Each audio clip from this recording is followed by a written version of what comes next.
नमस्ते दोस्तों, मैं कुलदीप सिंह और आप देख रहे हो आपका अपना यूट्यूब चैनल eco.com। आज की इस क्लास में हम लोग एक constant elasticity of substitution function से इलास्टिसिटी ऑफ सब्स्टिट्यूशन को कैलकुलेट करेंगे। आप इस प्रोडक्शन फंक्शन को देख सकते हो। ये प्रोडक्शन फंक्शन एक constant elasticity of substitution production function है। हमें इस प्रोडक्शन फंक्शन को यूज करके इलास्टिसिटी ऑफ सब्स्टिट्यूशन कैलकुलेट करना है।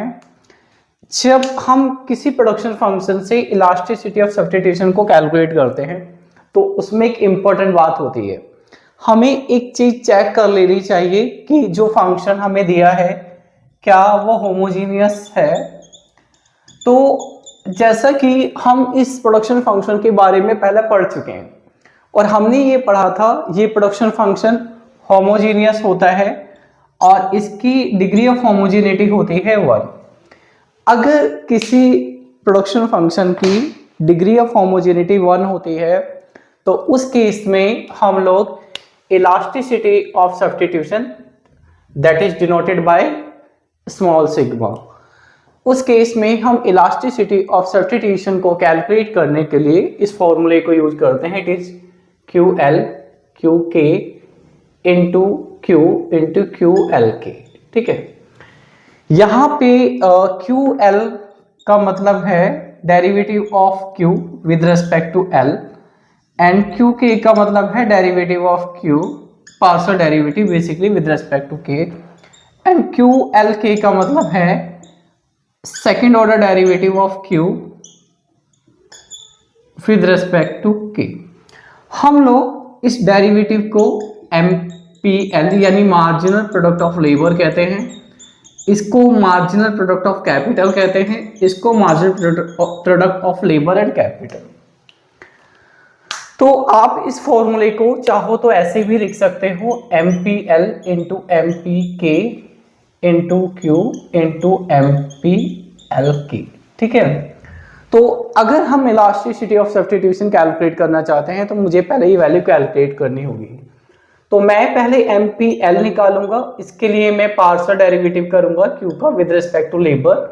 आप जब यहाँ पे लेबर के रेस्पेक्ट में पार्शियल डेरिवेटिव करोगे तो यहाँ पे हम लोग चेन रूल लगाएंगे। पार्शियल डेरिवेटिव ये पावर आगे, ठीक है, ये गामा आपके पास ऐसे ही रहेगा, डेल्टा के rho plus 1 minus delta labour rho epsilon divided by P minus 1। अब चेन रूल के अकॉर्डिंग ये जो ब्रैकेट के अंदर वाली वैल्यू है हम इसका डेरिवेटिव करेंगे। इसका डेरिवेटिव जो हम करेंगे तो हमारे पास देखिए इसका डेरिवेटिव हो जाएगा 0 और लेबर के रेस्पेक्ट में ये रो आगे आएगा, ये 1 minus delta L rho minus 1। तो 0 को इसमें ऐड करने का कोई इम्पैक्ट तो होगा नहीं, तो हमारे पास ये वैल्यू बचेगी। ठीक है, अब इसको थोड़ा आगे लिख देते हैं, तो रो 1 minus delta labour rho minus 1। तो आप जब मार्जिनल प्रोडक्ट ऑफ लेबर निकालते हो तो आपके पास ये आता है। इसके बाद जब हम मार्जिनल प्रोडक्ट ऑफ कैपिटल निकालेंगे means partial derivative of Q with respect to labour, तो देखिए सारी चीज सेम ऐसे ही रहने वाली है। फर्क क्या पड़ेगा, ये सब ऐसे ही आएगा।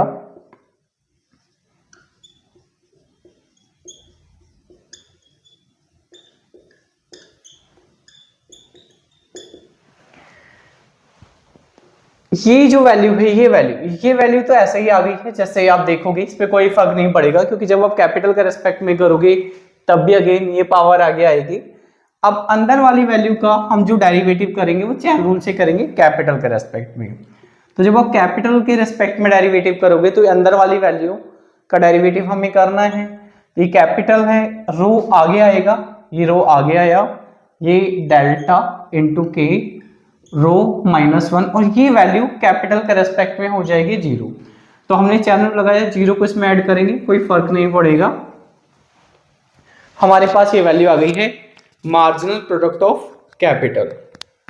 अब हम लोग बात करते हैं ये वैल्यू की, हमें MPLK निकालना है। तो इसका मतलब है MPLK मीन्स आप ये जो डेरिवेटिव है हमारे पास फर्स्ट ऑर्डर डेरिवेटिव, हम इसका अगेन डेरिवेटिव करेंगे कैपिटल के रेस्पेक्ट में, ठीक है। तो इसको जरा ध्यान से देखिएगा। आपको ये जो पूरी वैल्यू है, जिसको मैं ग्रीन कलर से अंडरलाइन कर रहा हूं, आपको उस पूरी वैल्यू का डेरिवेटिव करना है कैपिटल के रेस्पेक्ट में, ठीक है। तो जब कैपिटल के रेस्पेक्ट में डेरिवेटिव करेंगे तो आप जरा ये समझिए, एप्सिलॉन एंड आपका रो एंड गामा और रो 1 माइनस डेल्टा लेबर, ये सारी चीजें कांस्टेंट है। तो ये सारी चीजें अपनी जगह पर वैसे ही रहेंगी जैसे कि ये है, सिर्फ और सिर्फ चेंज ये होगा, ये पावर अब आगे आ जाएगी, ठीक है। जैसे डेरिवेटिव करते हैं तो पावर आगे आएगी, यानी एप्सिलॉन डिवाइडेड बाय रो -1। ये वैल्यू ऑलरेडी हमारे पास है, इट इज गामा। ये वैल्यू भी हमारे पास ऐसे ही आएगी, इसमें भी कोई चेंज होने वाला नहीं है, ठीक है। अभी यहां पे ये जो वैल्यू हमारे पास है, यहां से 1 पावर हो जाएगी सबट्रैक्ट, ठीक है। ये वैल्यू भी ऐसी रहेगी, यानी रो 1 माइनस डेल्टा लेबर रो -1। अभी यहां पे एक चीज और होनी है, और वो ये होना है, हम जब चैन रूल लगाएंगे तो इसका डेरिवेटिव हमें दोबारा करना है। डेरिवेटिव अब किसके रेस्पेक्ट में हो रहा है? कैपिटल के रेस्पेक्ट में। सेकंड डेरिवेटिव कैपिटल के रेस्पेक्ट में हो रहा है।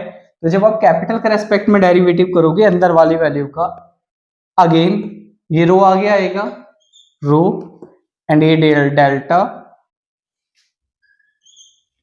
यहां से 1 पावर आप सब्ट्रैक्ट करोगे,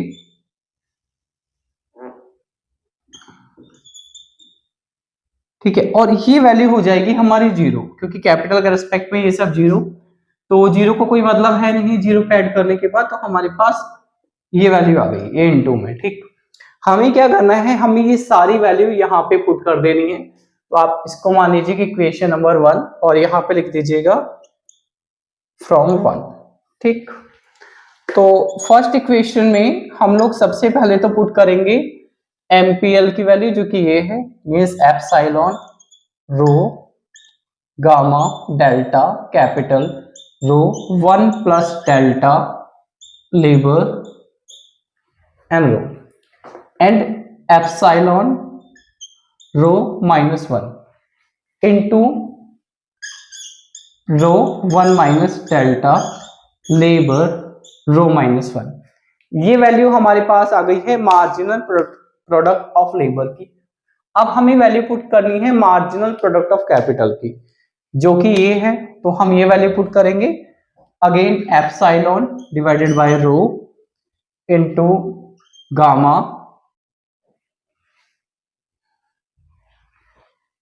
it is delta capital raise to the power rho 1 minus delta labour raise to the power rho epsilon divided by rho -1 into rho delta capital rho -1। ये हमने क्या करा है, यहाँ पे एमपीएल एमपीक्यू की वैल्यू पुट कर दी है। अब हम नीचे आते हैं, तो नीचे है क्यू यानी प्रोडक्शन फंक्शन, तो आपको इसकी वैल्यू पुट करनी है। क्यू की वैल्यू है, हमें क्वेश्चन में गिवन है, it is gamma delta capital rho plus 1 minus delta labour rho epsilon divided by रो।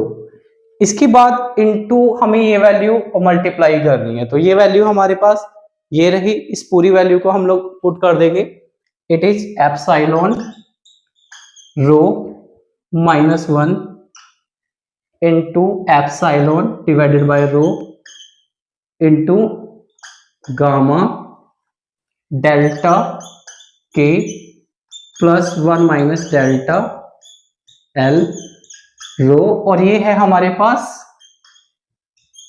देखिए -1 2 हो जाएगा, ठीक है, -2 इनटू रो 1 माइनस डेल्टा एल, ये इनटू रो डेल्टा के। ये हमने क्या करा है, जो जो भी वैल्यू थी इसको पुट कर दिया है। मैं थोड़ा सा व्हाइट बोर्ड को एडजस्ट कर देता हूँ, ठीक है। अब देखिए यहाँ पे जो जो चीज कैंसिल हो सकती है, यहाँ पे काफी सारी चीजें कैंसिल हो जाएंगी। उन सभी चीजों को पहले तो हम कैंसिल कर देते हैं, ठीक है। देखिए क्या क्या कैंसिल हो रहा है उसको थोड़ा ध्यान से समझते हैं। सबसे पहले तो हम लोग यहाँ पे ये वैल्यू कैंसिल हो गई हमारी, इसके बाद ये वैल्यू भी हमारी कैंसिल हो गई है, ठीक है। इसके बाद ये वैल्यू भी हमारी कैंसिल हो गई है और ये वैल्यू भी हमारी कैंसिल हो गई है ना। ऊपर से मैं इरेज कर देता हूं।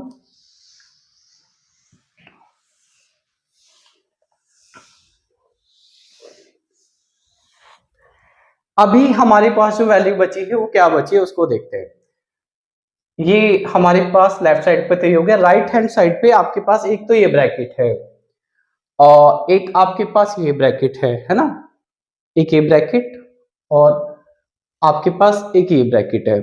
और अगर हम नीचे देखें तो हमारे पास एक ये ब्रैकेट है और एक हमारे पास ये ब्रैकेट है, ठीक। तो देखिए ऊपर अगर हम देखें तो ये ब्रैकेट और ये ब्रैकेट बिल्कुल सेम है, ठीक। बिल्कुल नीचे भी अगर हम देखें तो ये ब्रैकेट और ये ब्रैकेट बिल्कुल सेम है, सारी चीजें बिल्कुल सेम है। यहाँ पे एक बेसिक सा फॉर्मूला हम लोग पढ़ते हैं, जैसे अगर आपके पास एक्स स्क्वायर है, एक्स क्यूब है और मान लेते हैं ये x5 है और मान लीजिए ये x क्यूब है, ठीक। और ये है x raise to the power 7, ठीक है। अब आप देखोगे तो सभी जगह x x x है, तो इसको सॉल्व करने का तरीका क्या होता है।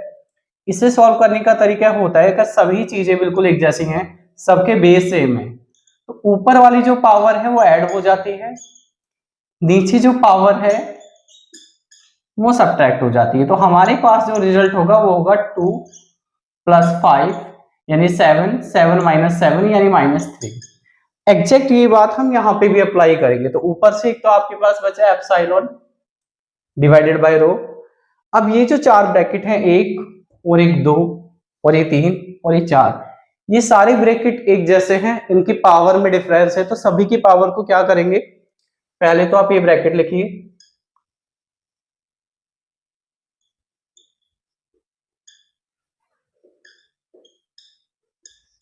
ठीक है।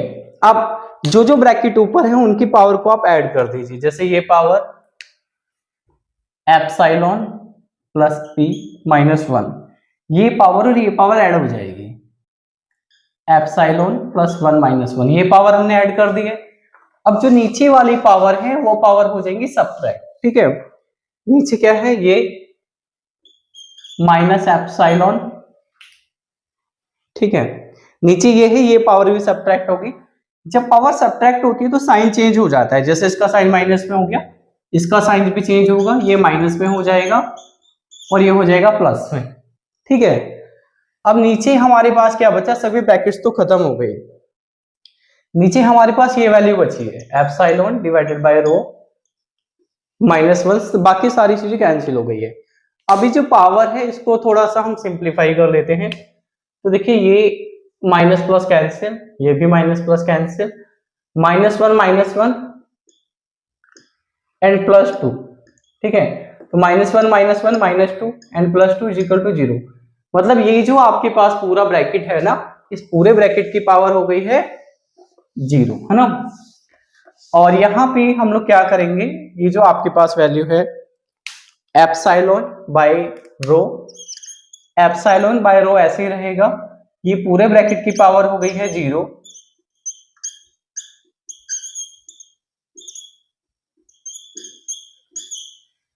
नीचे से हमारे पास जो वैल्यू बची है ये, यहाँ पे हम एलसीएम ले लेते हैं, means epsilon minus rho divided by rho, तो ये कैंसिल हो गया।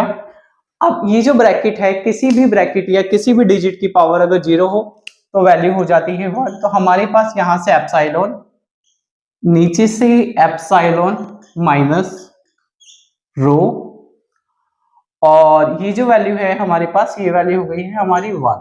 ठीक है, इसकी हम मल्टीप्लाई करोगे तो